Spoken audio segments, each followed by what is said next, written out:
Spurred on by the photographic experiments, the Skull Group began a series of video experiments called Project Alice, after Alice through the looking glass. Their ambition was nothing less than to try and capture moving images sent from the spirit world. The Skull Group insists that instructions on how to position the camera and mirrors came from their spirit communicators. They were told to set up a video camera in the dark cellar, aim it at a pair of mirrors so that it could only film its own viewfinder. While it was recording, nothing unusual was seen. But when the tape was played back, these remarkable pictures appeared. We had images on the video, sometimes of what looked like a tunnel of light. Other times spirit faces were coming towards us. Sometimes what appeared to be a doorway moving.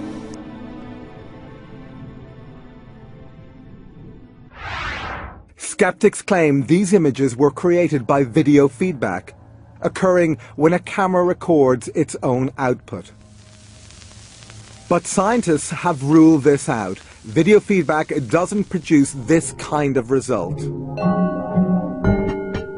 As to what these extraordinary pictures represent, we can only guess, since their meaning was never explained to the Skull Group.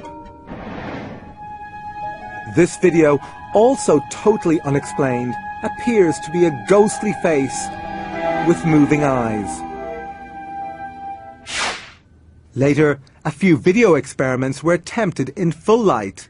Again, nothing unusual was seen during the recording. However, on playback, this unworldly figure appeared.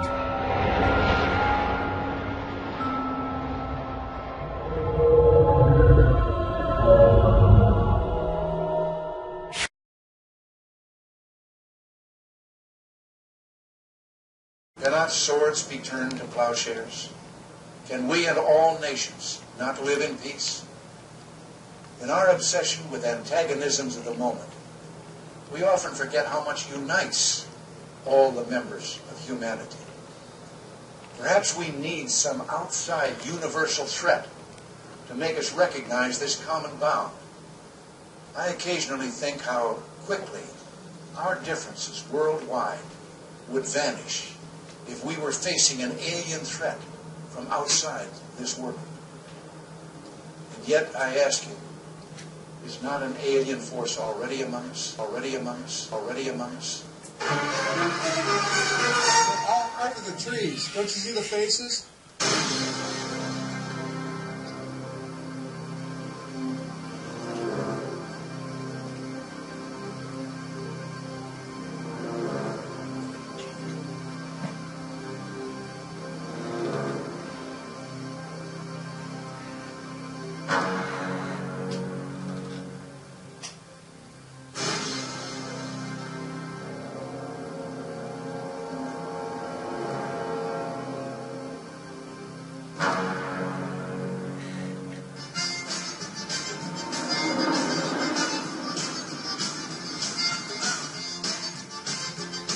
Pure.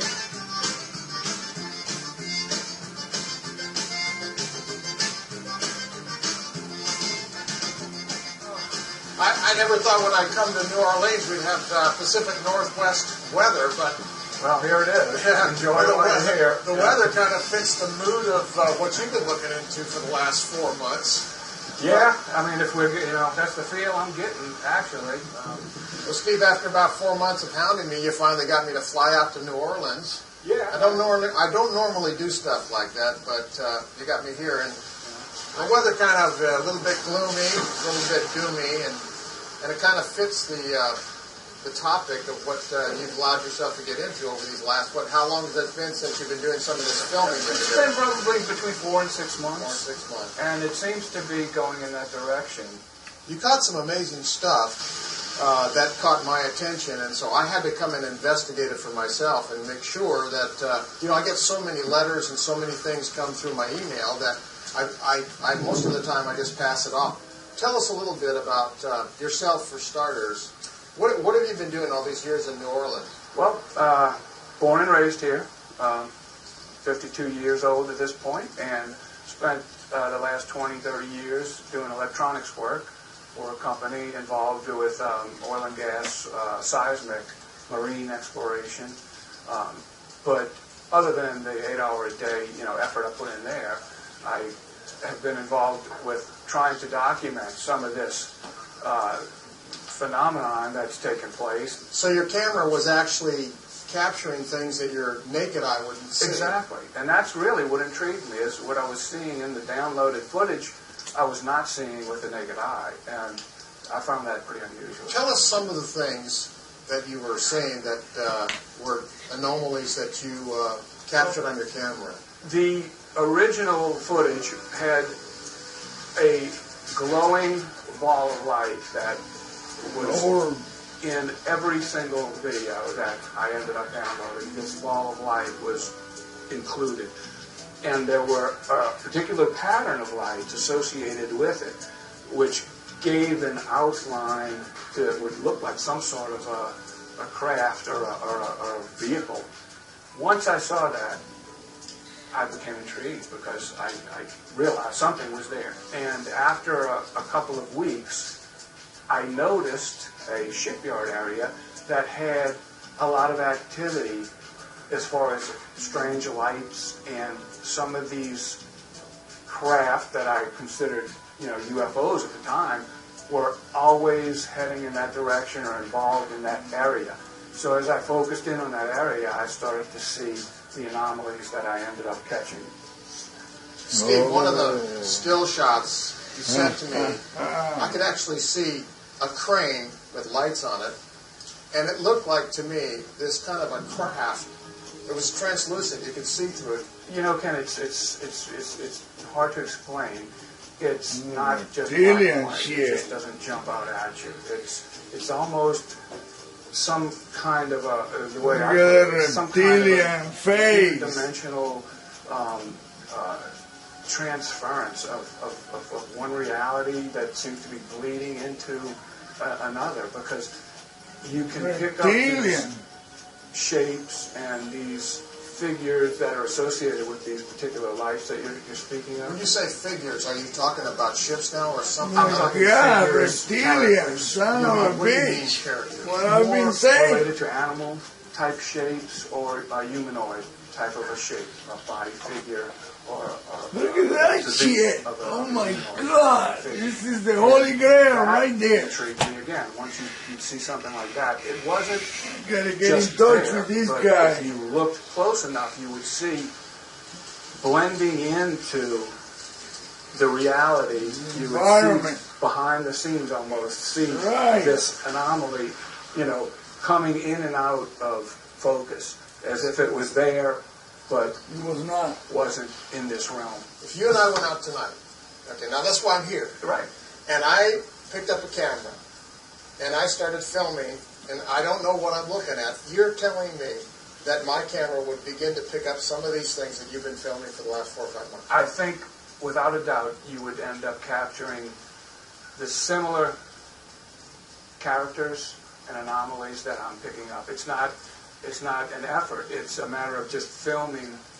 Fucking demonic son of a bitch and reptilians are look at it everywhere. Closely and slowly and carefully, you'll start to pick up these subtle shapes and anomalies. And once you develop an eye for it, you'll see how easy it is to just, in this particular area, capture this activity. Okay, so that's what I want to do. I want to go out tonight, and maybe the next one. So I have a couple days to be here with you. And I want to film some of these things and see if what you're telling us is the truth. I'm game. I would love the company because I've been doing it on my own. Okay, so you got a deal. Great. Since we're in the French Quarter, I gotta famous this French guy. not far from Bourbon Street. Oh my God! Finally, I found. Today, we've come to Steve's house. He's graciously invited us in so that we can talk a little bit more intimately about some of the things he's discovered. You know, Steve, it's hard to get serious about this whole thing because it's so surreal. I mean, most people When it comes to spiritual things like this, they kind of run. They don't want to think about it.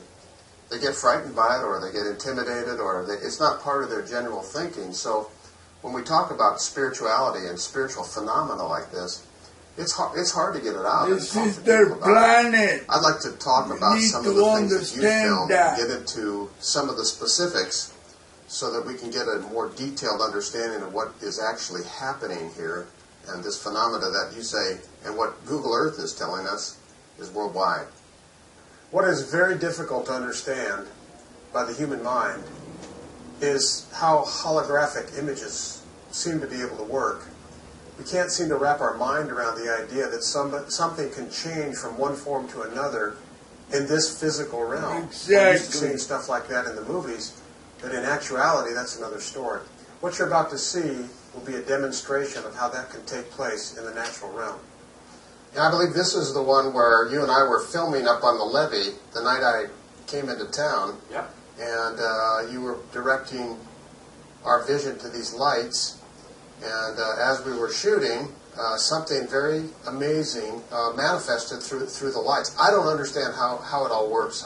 I'm at a loss. But somehow morphing is done through these lights. Reality. This is the image we caught, and it looks like a monk in a robe, in a robe that goes down to the feet. And you can see a beard on this entity, and it's almost Christ-like looking.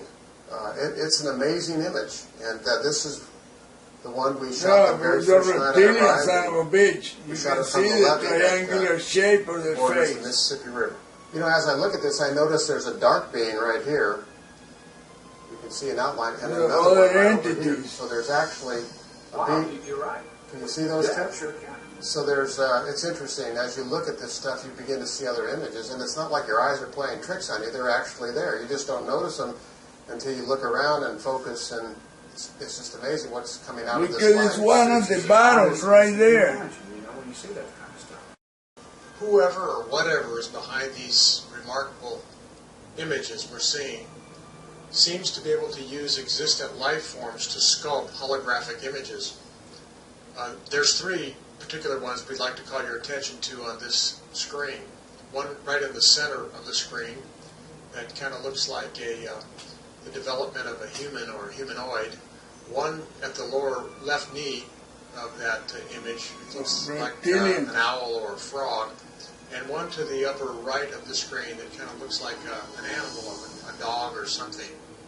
In the first image in the center of the screen, it seems to be sculpted out of different lights that outline the torso and then the legs. As you can see, we're scrolling up and down with the arrow, pointing out the torso of this particular thing. Look it's at also it, at times the dinosaur head. impregnated with eyes that are quite large.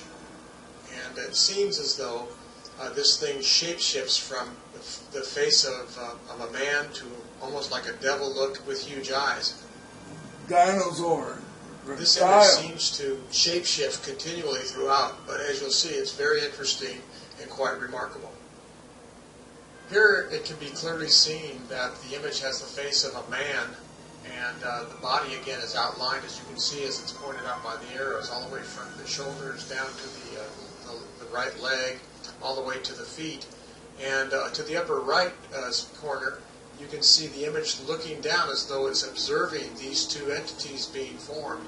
As we press on, the face begins to change to something more demonic looking and grotesque, almost like a mask that you'd see.